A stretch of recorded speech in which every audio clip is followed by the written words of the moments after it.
we needed all of this stuff for her very temporarily. Like, I don't know, like to get to the doctor's appointments, like wheelchairs and all of this. I was like, I'll buy a wheelchair.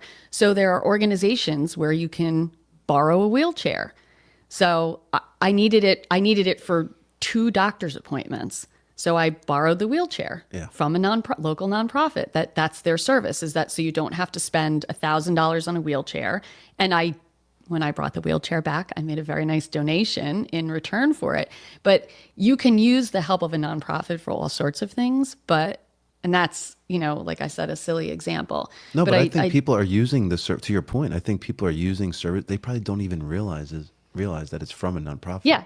I mean, I almost wouldn't to me, I had Googled wheelchair rental, and that's how I came about this place that, and my parents were living down near here at the time. So when I Googled it, this was just something I came across. So to me, it wasn't like, oh, I'm going out to get a free service from a nonprofit. There was a service that they provide that I needed.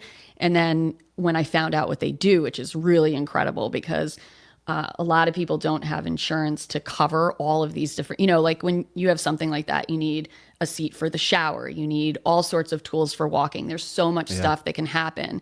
And I think that, we forget that there are people who are really just, as we say in my family, hanging on by a thread. So one little incident or accident where you have additional medical expenses or things like that go along with it that you weren't thinking of can really put you under. So this is an organization that prevents that by having all of these things available to borrow for free for as long as you need them in excellent condition.